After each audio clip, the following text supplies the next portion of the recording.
Namaste friends. In this video we are going to discuss on basic tenets of Eastern philosophy and civilization and their impact on Nepalese society, culture, tradition, value and administrative system. Before delving into the Eastern philosophy, let's know what philosophy actually means. Philosophy is the science of general law concerning nature, society, and human thought and knowledge. It explores the principle and causes of ultimate truth and nature and seeks truth and knowledge. It is logical, systemic, and orderly. In another word, philosophy is the search of ultimate truth of life. Truth may not make us rich, but it makes us free. Only a free man can enjoy the true pleasure of life. Talking about the Eastern philosophy, there are various traditions combined from South and East Asia, like Indo Valley civilization, Chinese philosophy, Indian philosophy, Buddhist philosophy, Korean philosophy, and Japanese philosophy. Philosophy and civilization are directly related to human life. Philosophy asks, what is the world? How does the world develop? What is the man's place in it? Why does social change occur? What is the best form of social life? This is the question from which we know ontology and epistemology about the nature of the thing and way to attain that truth. Philosophy is generally divided into Eastern and Western based on the whether matter or consciousness is fundamental element. From these two schools emerged materialism and spiritualism. Materialism is closer to Western philosophy while spiritualism more close with Eastern philosophy. The main source of Eastern philosophy and culture is Vedic literature like Rigved, Samved, Ajurved, Atharvaved. Later, other philosophies developed such as Buddhism, Jainism, Charvak, Confucianism, Taoism, epic like Ramayana, Mahabharata, Sutras, Puranas, Patanjali's Yoga Sutra, and Kautilya's Arthashastra are considered major sources. Eastern philosophy is immense significance and some scholars consider Eastern philosophy is superior to Western philosophy. This is confirmed by the following statements. Like Nilambar Acharya said, Western philosophy is analytical while Eastern philosophy is synthetic. One see fragments, the other see the whole. One see dividing line, the other see unity. Voltaire also accepted that the Vedas are the most valuable gift to the world. Western philosophy is always indebted to Eastern philosophy. Great scientist Albert Einstein said, we are internally indebted to Eastern civilization because they taught us mathematics, without which no significant scientific invention could have been made. Filipino poet wrote, humiliated at home, honored far away, Eastern wisdom. Through this quotation, we can see the significance of the Eastern philosophy. Every scientific invention has its origin or starting point in Eastern philosophy.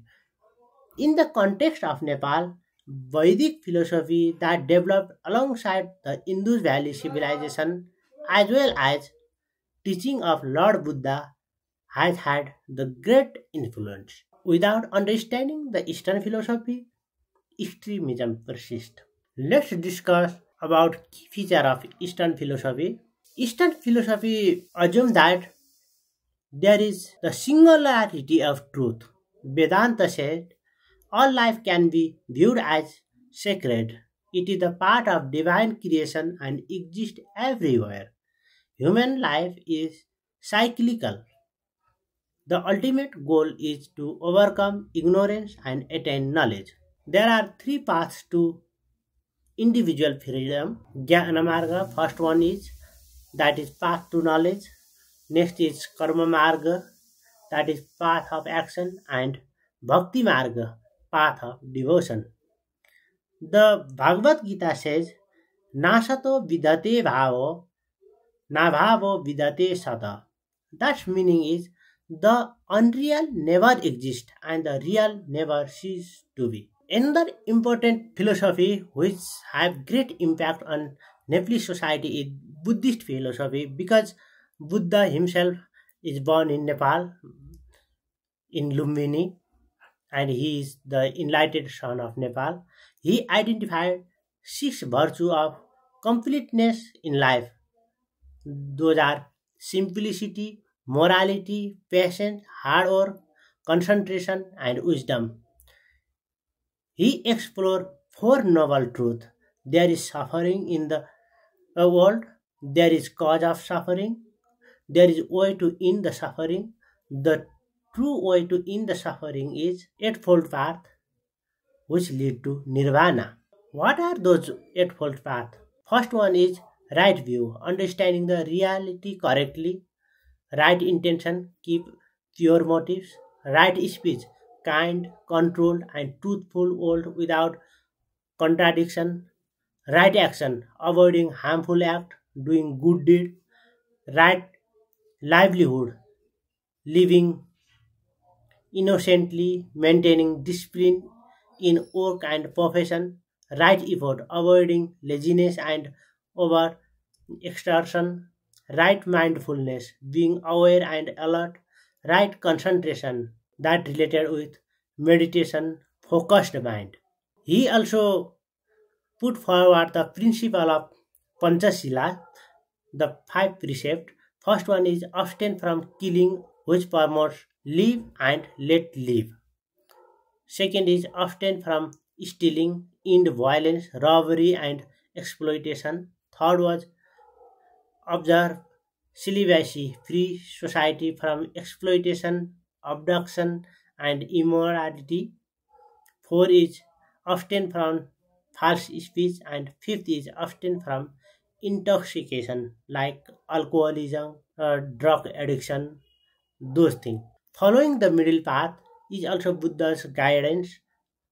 Both indulgence and extreme asceticism are not suitable for ordinary people.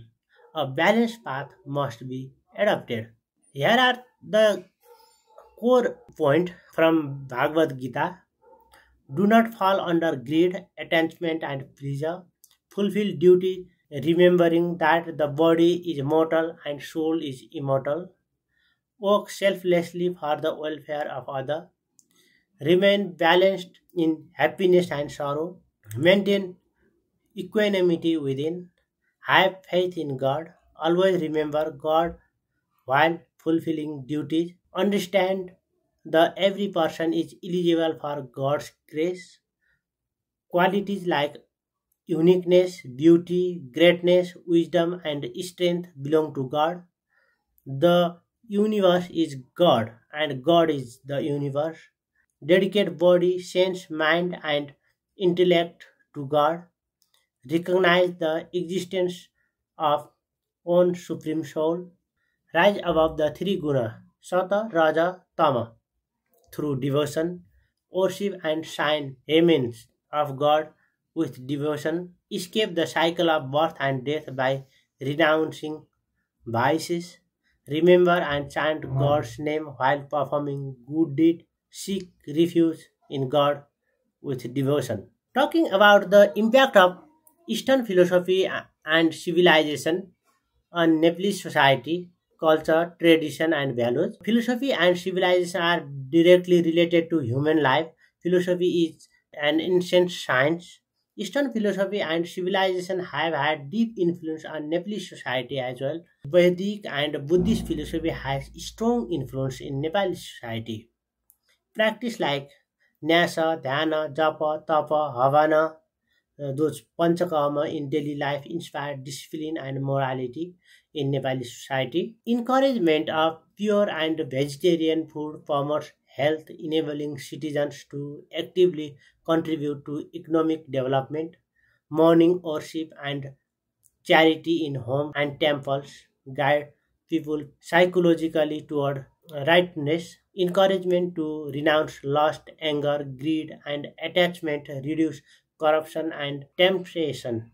In public administration, belief that life is not just for oneself but also for other reduces tendency of exploitation in workplace. Paropakara punnaya papaya parapidanam.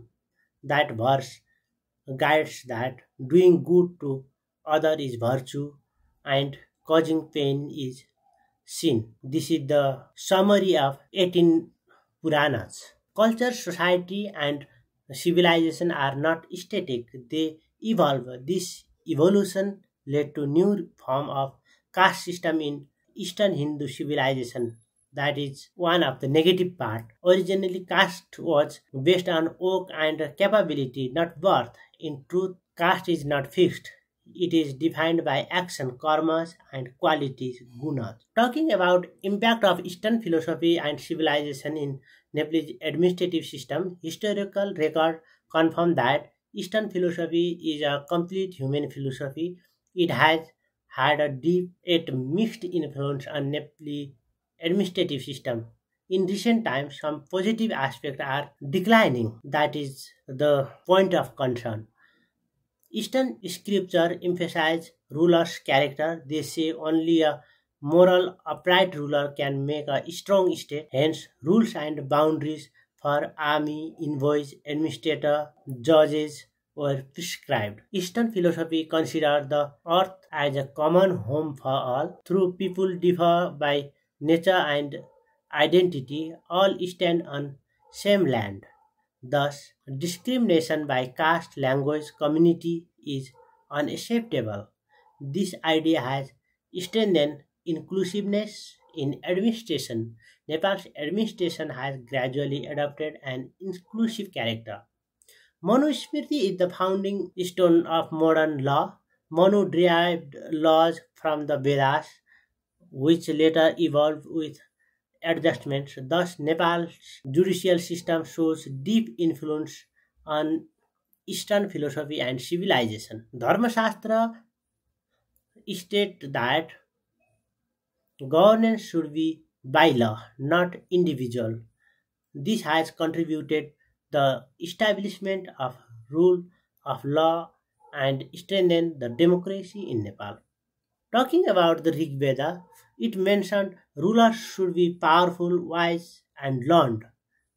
Ayurveda emphasizes on education for rulers, requiring knowledge of politics, economics, and society. Kautilya also described 10 principles a king must follow. In modern Nepal, rulers are chosen by people as the part of democratic system. However, responsible government as taught by Eastern civilization is not fully practiced. Leaders have sought power for personal gain instead of national development. That's why there is rising expectation changed into rising frustration, which we recently saw in Gen Z movement. Eastern scripture emphasize leaders should be wise, pure in conduct, and treat all equally. But in Nepal, money, power, and influence determined authority. Criminals and corrupt figures rise in politics, which contradict Eastern ideals. Mahabharata stressed patience as essential for democracy. Impatient leaders eager for power are unfit for democracy. In Nepal, this principle has not been well applied. In public administration, merit-based recruitment is valuable legacy of Eastern civilization. Actually, the meritocracy was started from ancient China. However, measuring true merit remains questionable. Traditionally, written tests were the standard, but broader aspects of merit are now necessary, including leadership quality, democratic participation, communication, innovation, emotional stability. those things also should be examined. The Eightfold Path of Buddhism is also guiding principle of statecraft, corruption control, good governance, maximum utilization of public resources. If we follow the Eightfold Path correctly, there could be maximum satisfaction among general public. With this, we conclude this video's discussion. Feel free to comment and put your suggestion. Thank you very much.